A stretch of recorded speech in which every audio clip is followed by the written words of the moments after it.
അസ്സലാമു അലൈക്കും. എൻ്റെ കാര്യത്തിൽ ഈ യാത്ര പോകുന്നത് ഒരിക്കലും നടക്കാത്തൊരു കാര്യമാണ്. ഭയങ്കര ടെൻഷൻ പിടിച്ചുള്ളൊരു പരിപാടിയാണ് ഈ യാത്ര പോകുന്നത്. എവിടെയെങ്കിലും പോകണമെന്ന് ഞാൻ മനസ്സിൽ വിചാരിക്കുമ്പോൾ തന്നെ എനിക്ക് ഓട്ടോമാറ്റിക്കലി ടെൻഷനാവും. മക്കളെ ആരെ ഏൽപ്പിക്കും, എവിടെ എവിടെ പോയാൽ ശരിയാവുമോ എന്നൊക്കെയുള്ള ഭയങ്കര ടെൻഷനായിരിക്കും. അങ്ങനെ കുഞ്ഞു മക്കളല്ലേ, അവരെ കൊണ്ട് ഒരിടത്തും പോകാൻ പറ്റില്ല. അവരും ടെൻഷനാവും, അവരുടെ മൂഡും മാറും, എൻ്റെ മൂഡും മാറും, മൊത്തത്തിൽ മെസ്റ്റപ്പാവും.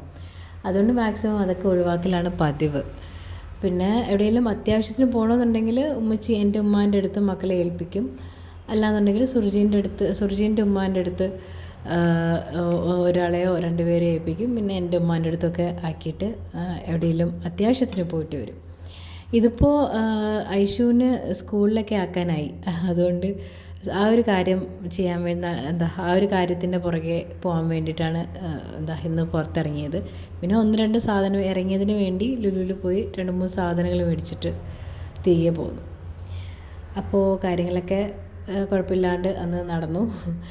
മക്കളെ എൻ്റെ ഉമ്മാൻ്റെ അടുത്ത് ഹൈസാനെയും സുർജീൻ്റെ ഉമ്മാൻ്റെ അടുത്ത് ആദത്തിനെ ആക്കിയിട്ടാണ് നമ്മൾ പുറത്തോട്ട് ഇറങ്ങിയത്. അങ്ങനെ കാര്യങ്ങളൊക്കെ നടത്തിയതിന് ശേഷം തിരിച്ച് വീട്ടിലോട്ട് വന്നിട്ട് ഞാൻ ഒരു ബീഫ് ഫ്രൈ ആക്കി കേട്ടോ. ഒരു സ്പെഷ്യൽ ബീഫ് ഫ്രൈ ആണ്. എൻ്റെ റെസിപ്പീസ് എന്തൊക്കെയാണെന്ന് വെച്ചാൽ ഒരു 2 kg ബീഫാണ് എടുത്തിട്ടുള്ളത്. മുളക് പൊടി, മഞ്ഞൾപ്പൊടി, ഉപ്പ്, പിന്നെ വെളിച്ചെണ്ണ, ഇതെല്ലാം കൂടി ചേർത്ത് നല്ല രീതിയിൽ മസാല ബീഫിൽ പിടിപ്പിച്ചതിന് ശേഷം ഒരു അരമണിക്കൂർ നമുക്കൊന്ന് മാറ്റി വയ്ക്കാൻ സമയം ഇല്ലയെന്നുണ്ടെങ്കിൽ കുഴപ്പമൊന്നുമില്ല, പെട്ടെന്ന് കുക്ക് ചെയ്തെടുക്കാം. എൻ്റെ ഒരു തൃപ്തിക്ക് വേണ്ടി മാറ്റി വെച്ചു എന്നേ ഉള്ളൂ, ഒരു അരമണിക്കൂർ കേട്ടോ.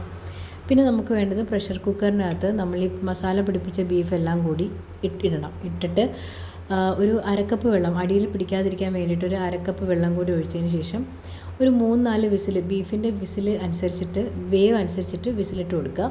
ആ സമയത്ത് നമുക്കൊരു മസാലക്കൂട്ട് തയ്യാറാക്കാം. ഉണക്കമുളക്, പെരുംജീരകം, പിന്നെ വെളുത്തുള്ളി, ഇഞ്ചി, കറിവേപ്പില, ഇതെല്ലാം കൂടി ക്രഷ് ചെയ്തെടുക്കണം, ചതച്ചെടുക്കണം കേട്ടോ. ഈ ഒരു രീതിക്ക് നമുക്ക് ചതച്ചെടുക്കണം. ഈ ഒരു എല്ലാം നല്ല തീരെ അങ്ങ് പേസ്റ്റ് പോലെ ആവാണ്ട് ഈ ഒരു രീതിക്ക് ചതച്ചെടുത്തതിന് ശേഷം ഇതിൻ്റെ കൂടെ കുറച്ച് കുരുമുളക് പൊടി, മുളക് പൊടി, കോൺഫ്ലവർ, പിന്നെ അരിപ്പൊടി, പിന്നെ ഗരം മസാല, പിന്നെ നാരങ്ങാ നീര്, ഒരു പകുതി നാരങ്ങയുടെ നീര്, ഓക്കെ. ഇതെല്ലാം കൂടി നല്ല രീതിയിൽ മിക്സ് ചെയ്യണം. മിക്സ് ചെയ്തതിന് ശേഷം നമ്മുടെ കുക്ക് ചെയ്ത ബീഫില്ലേ, നമ്മുടെ 3-4 നിങ്ങളുടെ ബീഫിൻ്റെ കുക്കിംഗ് ടൈം അനുസരിച്ചിട്ടാണ് വിസിലിടേണ്ടത്. ഞാനൊരു 4 വിസിൽ കേൾപ്പിച്ചു. അപ്പോൾ തുറന്നപ്പോഴത്തേനും ഇത്രയും വെള്ളം അതിനകത്തുണ്ടായിരുന്നു.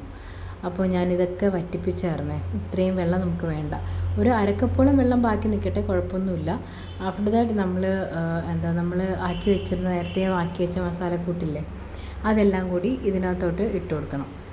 എന്നിട്ട് നല്ല രീതിയിൽ മിക്സ് ചെയ്ത് എല്ലാ ബീഫിൻ്റെ എല്ലാ അറ്റത്തോട്ടും സൈഡിലോട്ടും എത്തുന്ന രീതിയിൽ മിക്സ് ചെയ്തിട്ട്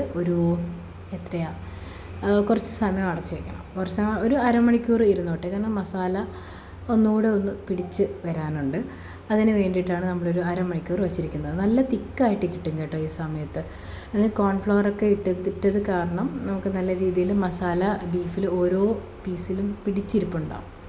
അതിനുശേഷം നമ്മൾ വെളിച്ചെണ്ണ വേറൊരു പാനിൽ എടുത്തതിന് ശേഷം നമ്മൾ ഈ പുരട്ടി വെച്ചിരിക്കുന്ന കുക്കായ ബീഫ് നമ്മൾ അതിലോട്ടിട്ട് ഫ്രൈ ചെയ്തെടുക്കുകയാണ് ചെയ്യുന്നത്.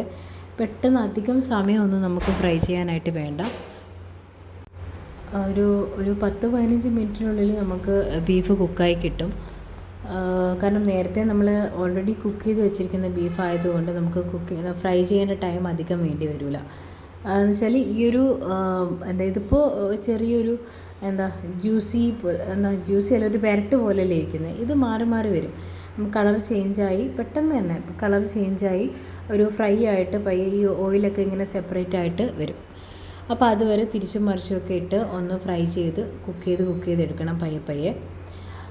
അതിന് ശേഷം നമുക്ക് എന്താ ചെയ്യേണ്ടതെന്ന് വെച്ചാൽ ഈ ഫ്രൈ ചെയ്ത കണ്ടോ നല്ല പെർഫെക്റ്റ്ലി അടിപൊളിയായിട്ടുള്ളൊരു ഒരു ഫേസിലോട്ട് നമ്മുടെ ബീഫ് മാറി. അപ്പോൾ നമുക്ക് ഇത് നല്ല രീതിയിൽ ഫ്രൈ ആയിട്ടുണ്ട് ഈ ബീഫ്. നിങ്ങൾക്ക് എല്ലുള്ള ബീഫും എല്ലില്ലാത്ത ബീഫും ഏതാണെന്ന് വെച്ചാൽ എടുക്കാം. എൻ്റെ ഇതിൽ എല്ലില്ലാത്ത ബീഫാണ് ഞാൻ എടുത്തിരിക്കുന്നത്. അപ്പോൾ ഇത് നല്ല രീതിയിൽ ഫ്രൈ ആയിട്ടുണ്ട്. അപ്പോൾ ഈ ഫ്രൈ ആയ ബീഫെല്ലാം നമുക്ക് പയ്യെ ഓയിൽ സെപ്പറേറ്റ് ചെയ്തിട്ട് എന്നുവെച്ചാൽ പയ്യെ ഒരു പാത്രത്തിലോട്ട് മാറ്റാം. ഓയിലില്ലാണ്ട് ഓയിൽ ഊറ്റി നമുക്ക് ഫ്രൈ മാത്രം ബീഫ് മാത്രം നമുക്കൊരു സ്റ്റീൽ പാത്രത്തിലോട്ടോ ഏതിലാണെന്ന് വെച്ചാൽ ഒന്ന് മാറ്റി വയ്ക്കണം.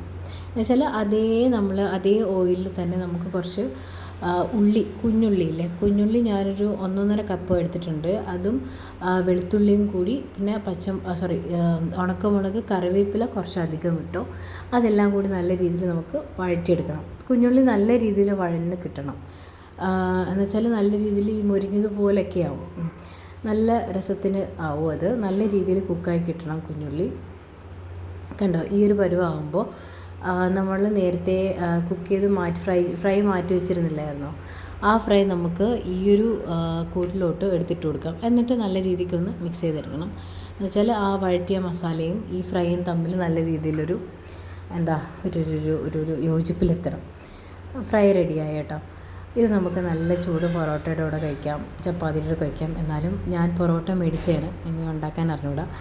അപ്പോൾ ഇതും ബീഫ് ഫ്രൈ നല്ല കോമ്പിനേഷനാണ്. സർബത്തിൻ്റെ റെസിപ്പി ഞാൻ നേരത്തെ പറഞ്ഞു തന്നല്ലോ. അപ്പോൾ നെക്സ്റ്റ് ടൈം ബീഫ് മേടിക്കുമ്പോൾ ഇതുപോലെ ഒന്ന് ട്രൈ ചെയ്ത് നോക്ക്, ഇഷ്ടപ്പെടും. അസ്സലാമു അലൈക്കും.